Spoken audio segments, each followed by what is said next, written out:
Ear mites in cats and dogs. Way more common in cats than in dogs, but you can see it in both species. They live in the ear canals and not really anywhere else on the cat.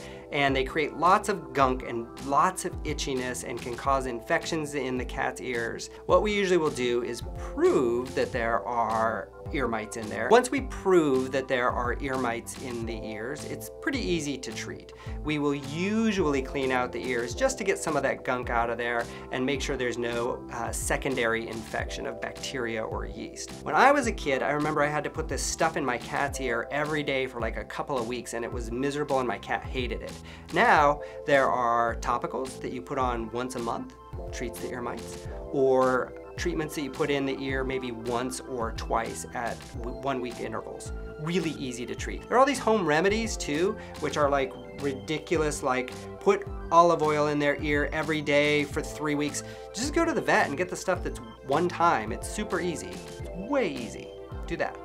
They get it from cat to cat, or cat to dog, or dog to dog. And it can go directly from them if they're cuddling up, or it can go onto the bedding and then onto another cat.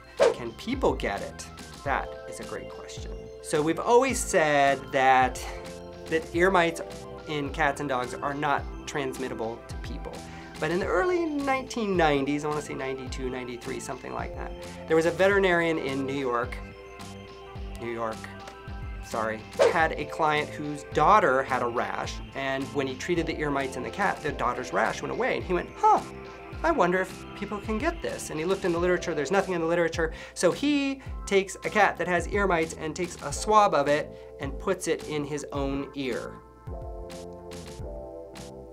The first day, he's like, I can hear them munching on the ear and going closer and closer to my eardrum. And then like, as it's going on, he's talking about, like, I can't sleep at night because the munching is so loud, and I'm glad I only put it in one ear because I wouldn't be able to hear my clients. And he just kept working with these ear mites in his ear. And then after a while, he's like, okay, they lived. Like, I can't believe they lived in my ear. And then he treated it and got rid of it.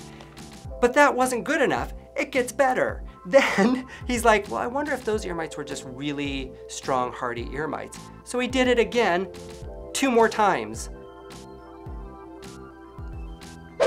So crazy guy in New York, veterinarian, has proven that people can get ear mites under rare circumstances if you take a swab of it and put it in your ear. Or maybe he just has a wimpy immune system. So maybe we should test it on more people. Volunteers? Volunteers? No? No takers? Yeah, me either. I'm not gonna do it. It's good enough. Thanks for watching. I hope that answers all the questions you have about ear mites. If you have more questions, please put them in the comments below. And remember to subscribe.